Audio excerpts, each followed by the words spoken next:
According to the Holy Scriptures, Yahweh Shai, the Son of the Most High, is set to bring immortality to the nation of Israel, the elect, via establishing the tabernacle of David, as we talk about the second coming of who the world ignorantly calls Jesus Christ.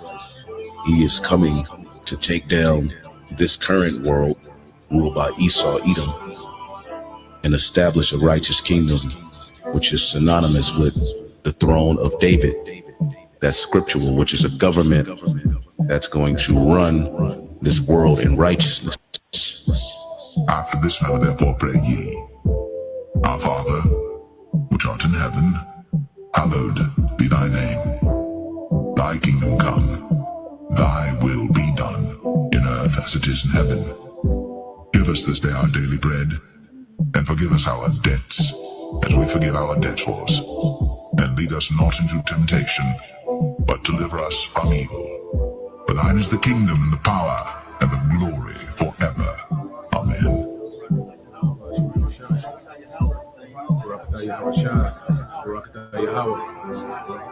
A transfer of rulership is coming, and the kingdom of heaven will be on earth. Righteousness will be spread throughout the whole four corners of the earth. Wickedness will be put down.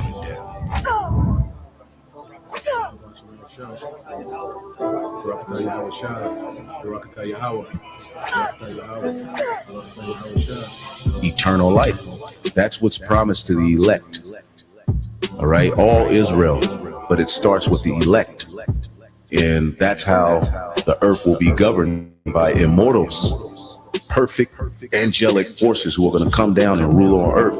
Extraterrestrial bodies will be able to do things that humans do, but in heavenly bodies, like eating, drinking. Did not Yahweh Shai say he's going to drink wine with us in the kingdom? Well, how do you drink wine with a spiritual body? Well, we're going to have out of this world capabilities in those new bodies.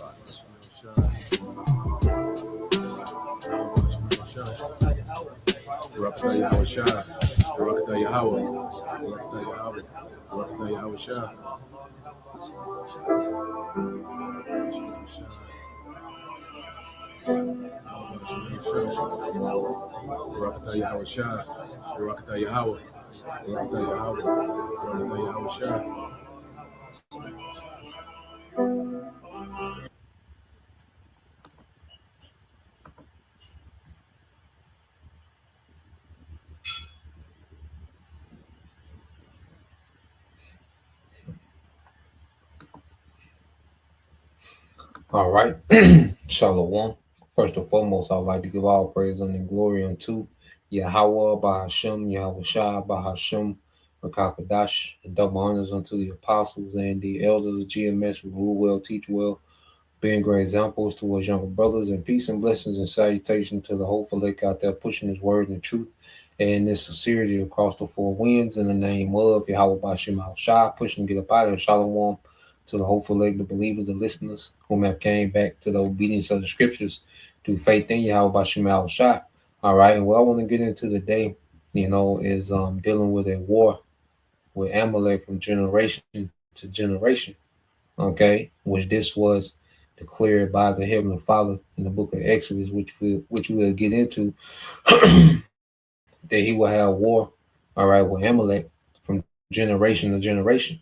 Okay, and we're going to go throughout, the Bible goes to different accounts, with Amalek, which is, all right, a part of the nation of Edom, okay, which, just as Judah, is the head, of the nation of Israel, with Amalek, he become the chief of the nation of Edom, okay, and it will always be major conflict, okay, between the Israelites and the Edomites, and Amalek, okay, will always be in the mix at the forefront.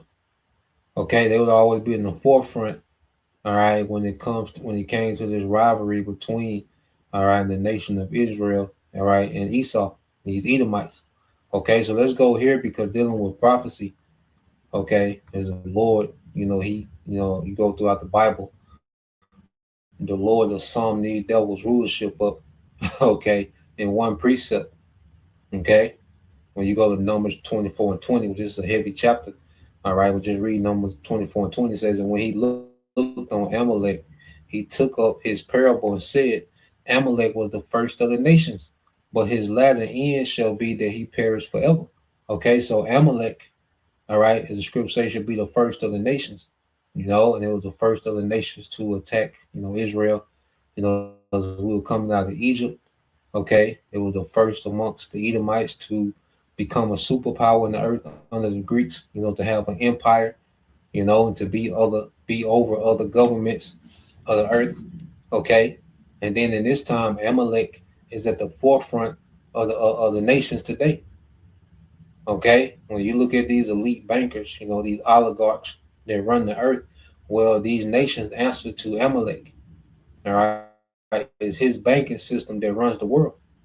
Okay, the enchantments, the witchcraft, sorcery. Well, Amalek is the chief of that amongst these nations. Okay, so he's become the first of the nations in the latter end. Okay, but now we're in a time where he's getting ready to perish, man. His rulership is going to perish. All right, and after 1,000 years of captivity, okay, Amalek, along with the rest of the Edomites, are going to perish forever. Okay, and the Lord said this a few times. Now, let's go back and just go through these accounts. All right, dealing with Amalek. Okay, how they was always, at the forefront, the main antagonist, okay, against Israel. Okay, so when you go to Genesis, much like not Genesis, Exodus 17 and 8, it said, then came Amalek and fought with Israel in Rephidim. And Moses said unto Joshua, choose us out men and go out, fight with Amalek tomorrow, and I will stand on the top of the hill with the rod of the Most High in my hand. So we're fresh out of Egypt, all right? And the first hostile nation that we encounter is no other than Amalek, man. Okay?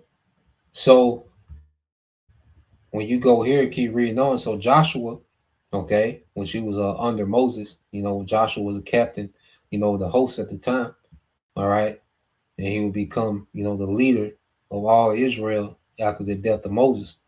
Okay, going to the book of Joshua.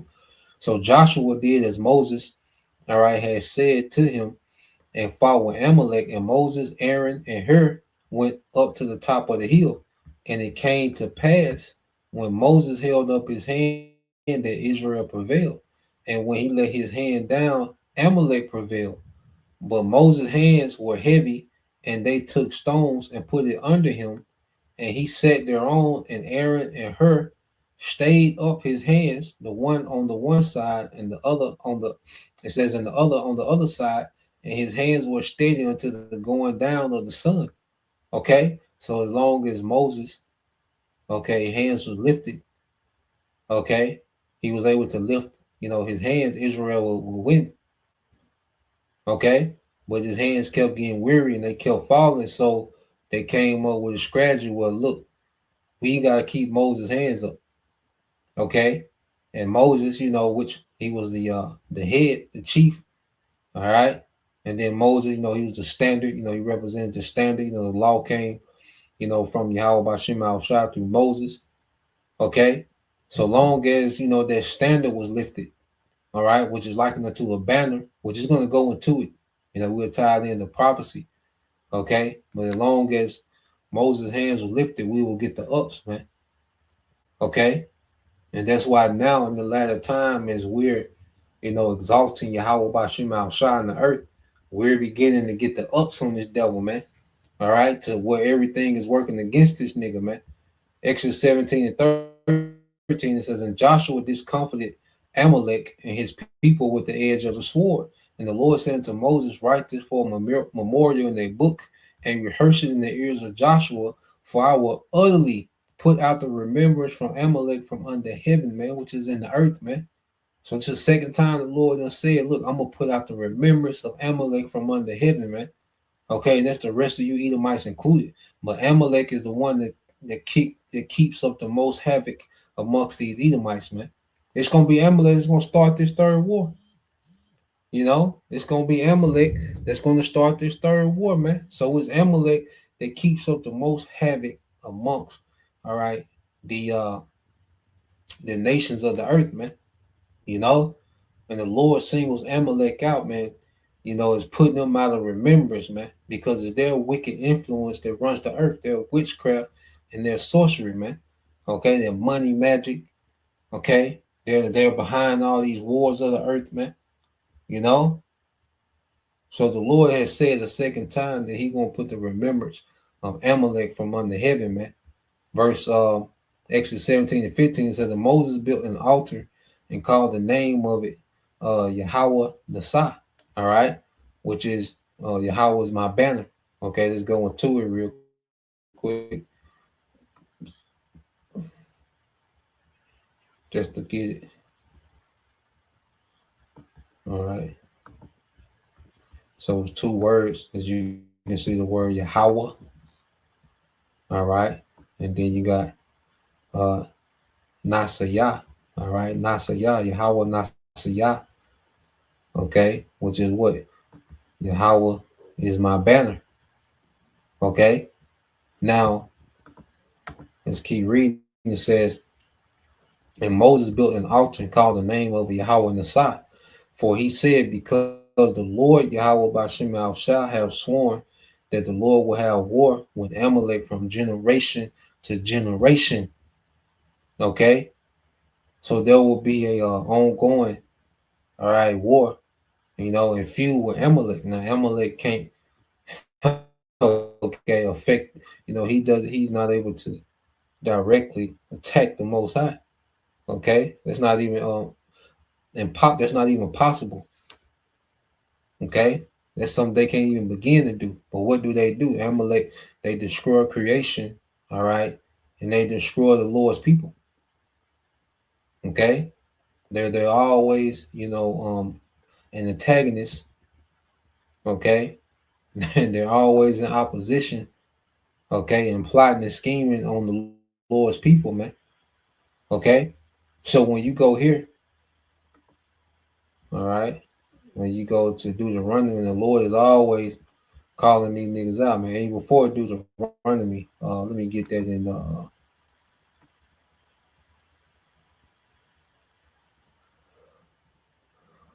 Let's get this in Numbers. All right. So let's get this in the book of Numbers, chapter 14.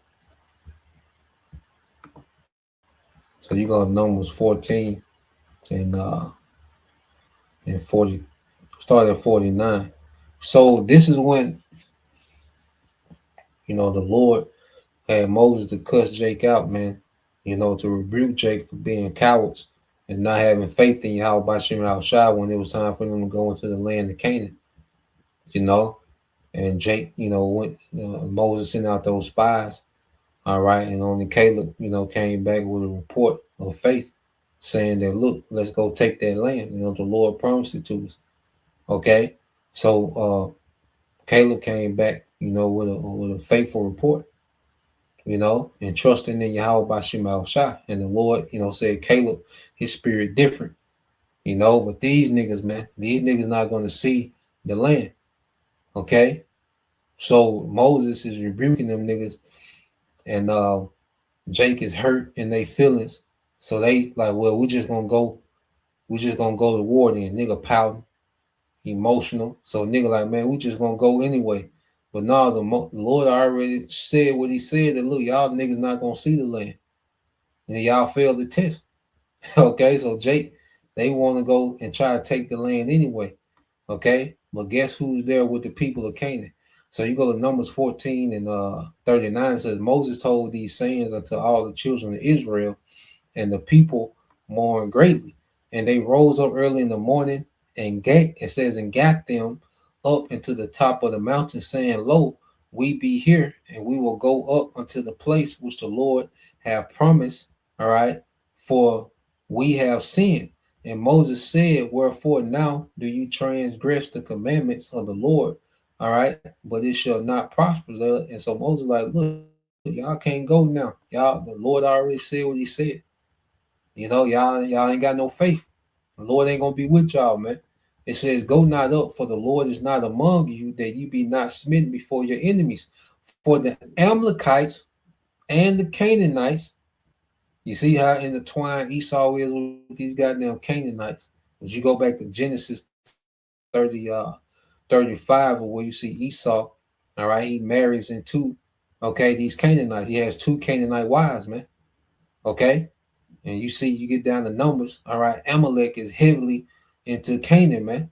All right, which they was into that nasty, freaky loot. Okay, and you see that today. All right, these small hats, what they on. All right, it said, for the Amalekites and the Canaanites are there before you, and ye shall fall by the sword, because you are turned away from the Lord. Therefore, the Lord will not be with you, because they show no faith, and the Lord not dealing with no faithless, okay, mission, man. Okay, verse 4, yeah, verse 44 said, what they presumed to go up on to the hilltop. Nevertheless, the ark of the covenant and the Lord and Moses departed not out of the camp. Then the Amalekites came down, and the Canaanites which dwelt in their hill, and smote them and discomfited them, even unto Hamar.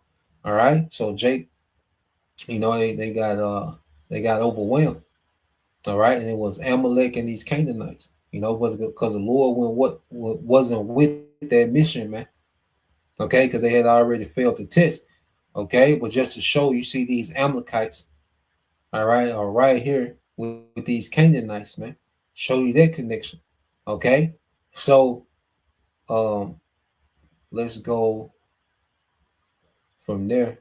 Let's get this in Deuteronomy 25. All right, this is Deuteronomy 25 and 17. It said, remember what Amalek did unto thee by the way when you come forth out of Egypt. You know, because you had another count when Amalek won't let Jake go by the king's highway, to get to the land. All right, they made them go around, which made, the journey way longer. You know, so you had this account, when Jake wanted to go through the king's highway. All right, which was a straight shot to the land. But Amalek was like, nah, y'all niggas can't come through. And he came out with the military, you know, and he came against the women and children at the back, because he's Amalek is a damn coward too, man. Okay, he's a damn coward. You see, this nigga play tough when he got the major advantage, but you know, to his core, Amalek a coward. All right, that's why you see him having to go get America. Okay, to jump to start this war with Iran. Okay, because Amalek is a coward by nature. Deuteronomy 25 and 17 said, remember what Amalek did unto thee by the way when you will come forth out of Egypt, how he met thee by the way and smote the hindmost of thee, even all that were feeble behind thee, when thou wast faint and weary, and he feared not the Most High. Therefore it shall be, when the Lord thy power have given thee rest from all thine enemies round about, in the land which the Lord thy power giveth thee for an inheritance to possess it, thou shalt blot out the remembrance from Amalek from under heaven, thou shalt not forget it. So that's the third time that the Lord spoke on blotting out the remembrance of Amalek from under heaven. Thou shalt not forget it, man. And it wasn't that time, okay, but the Lord always showed his intent, what he wanted to do to Amalek. Even Samuel, he didn't fully obey. All right, he left the king alive, and okay, some of the livestock. And then when King David and Joab, they tried to achieve it, but you had a few Amalekites that got away. Okay, matter of fact. So let's go here. Let's jump to the book of Judges real quick, and we're just going through accounts. All right, these damn Amalekites, but these niggas is always there. Okay, so you go here to Judges, I believe that's 3 and 12. Let's see, it's 2 accounts in Judges. They short. All right. So you go to Judges here. We get to the point. The Judges, the book of Judges, chapter 3, verse 12, it says, "And the children of Israel did evil again in the sight of the Lord, and the Lord strengthened Eglon, the king of Moab, against Israel, because they had done evil in the sight of the Lord. And he gathered unto him the children of Ammon and Amalek." Okay? So Moab, who did he go collab with? Ammon and Amalek. And you look at that digital infrastructure that China has, that's Amalek that's behind it. When you look at Moab today, and you look at this digital infrastructure, how Moab is so advanced, all right, technologically, well, that's Amalek that's behind that, man. That's financing that. Okay, it says, "And went and smote Israel and possessed the city of palm trees," man. Okay, so you see, Amalek, they don't miss an opportunity, man. Okay, when it comes to getting off on Israel, man. You see, we're so targeted as a people today because who's in power? Amalek. Okay, so you go to let's go to Judges chapter 6, all right, and start at 3. It says, "And so it was when Israel had sown that the Midianites came up and the Amalekites."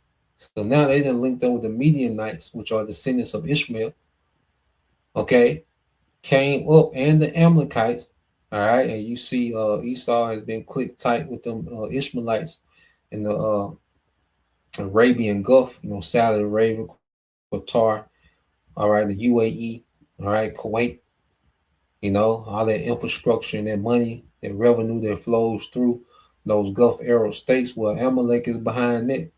Okay. And it says, "And the children of the east, even they came up against them, and they camped against them and destroyed the increase of the earth till thou come unto Gaza, and left no substance, all right, sustenance for Israel, neither sheep nor ox, all right, nor ass, for they came up with their cattle and their tents, and they came up as grasshoppers for multitude.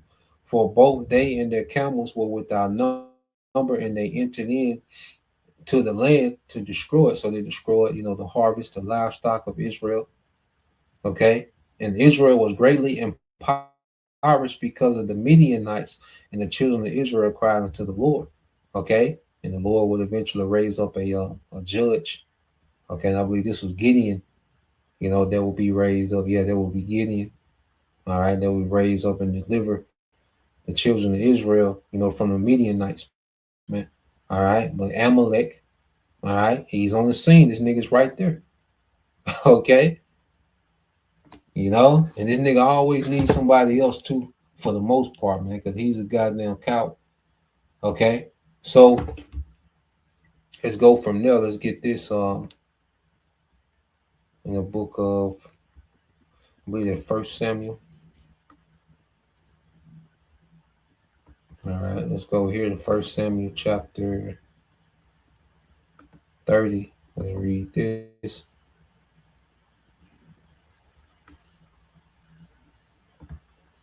Put this in the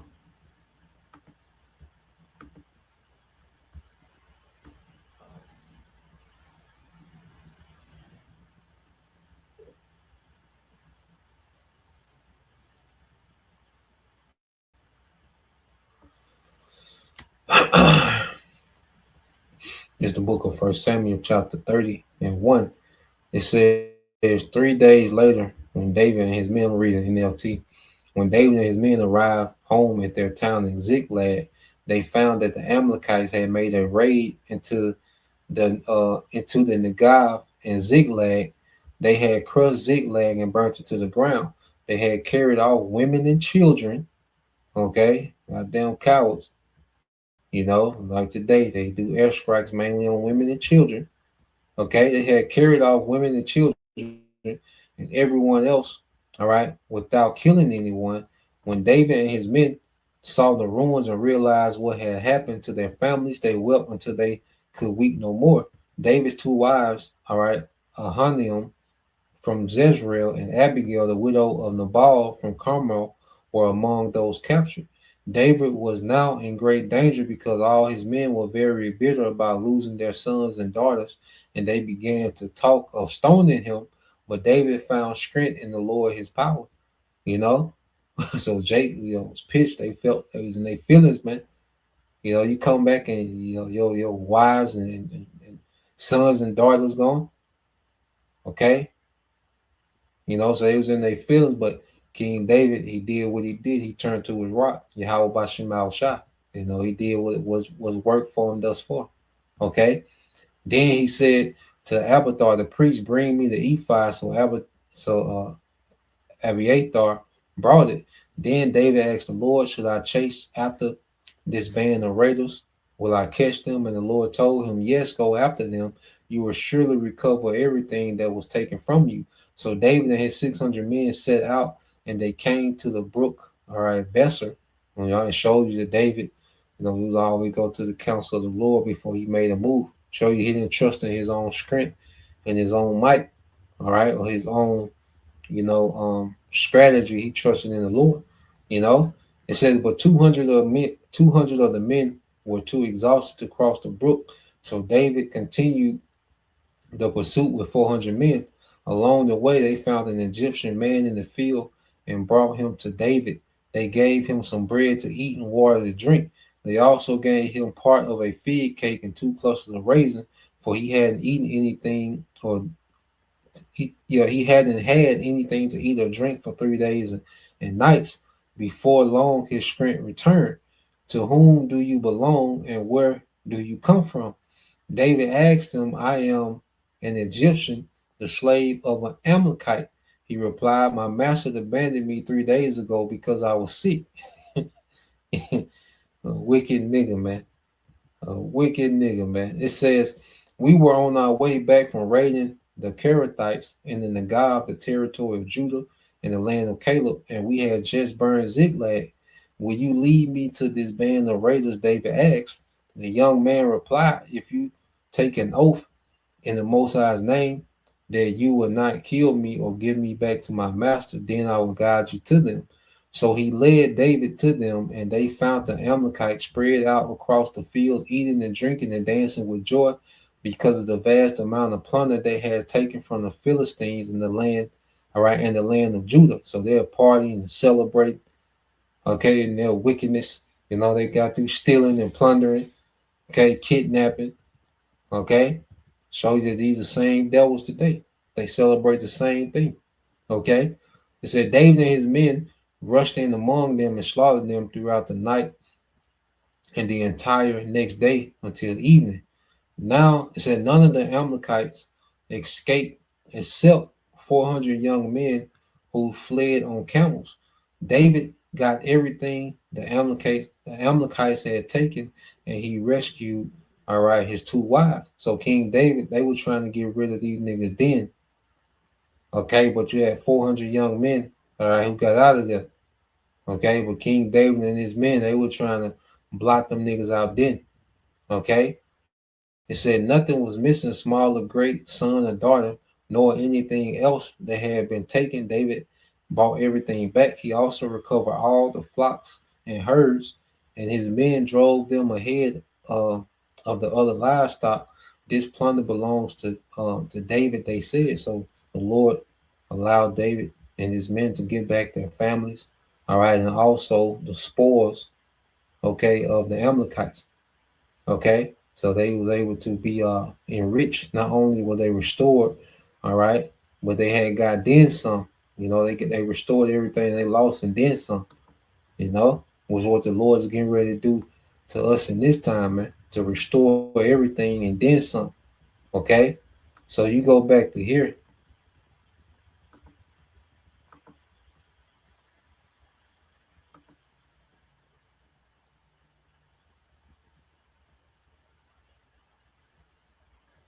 I believe this First Kings 11, and when you jump down, because King David, he was trying to get their ass out of there.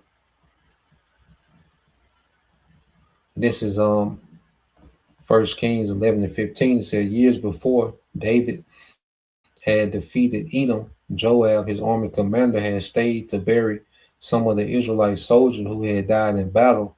While there, they killed every male in Edom. Okay, it said Joab and the army of Israel had stayed there 6 months, all right, killing them, all right. But Hadad, okay, and a few of his father's royal officers escaped and headed for Egypt. Hadad was just a boy at the time, so you had a few Amalekites escape, man. But Joab, they stayed there 6 months, all right, killing every male in Edom. So they it just wasn't time, okay. But it's been a rivalry, all right, a heated rivalry between Jacob and Esau, man. And Amalek is always at the forefront, okay. This nigga's always at the forefront, man. But now we're in the time, all right, where the devil, he's finna be defeated, put in captivity, all right, and blotted out for good. Okay? When you go here to Isaiah chapter 14, okay, the Lord finna get this nigga out of there for good this time, man. Isaiah 14 and 21, it said, prepare slaughter, all right, for his children, for the iniquity of their fathers, that they do not rise nor possess the land, nor fill the face of the world with cities, man. Okay? So you Edomites of today are prepared for a slaughter. Okay? You're finna lose this war terribly. Okay?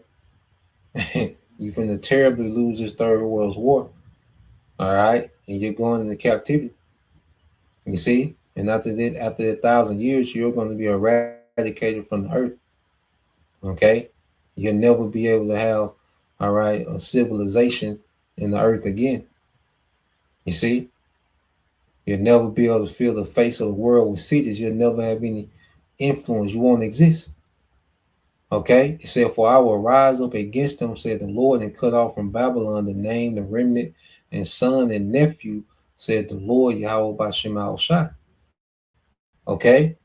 So the Lord is getting to the point to now he's going to fulfill, all right, taking the remembrance of Amalek, which is Esau, because Amalek is just a part, okay? He's just one, all right, people of the nation of Edom, okay? But you get down here, let's get this to Job 18, all right?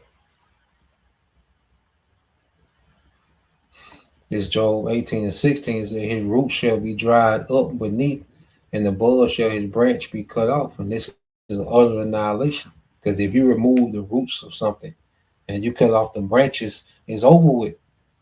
It's impossible for that tree to come back. If you dig a tree up from its roots and then you cut the branches off, it's impossible.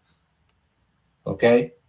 So the Lord's going to cut that line of Edom out the earth, man. Okay?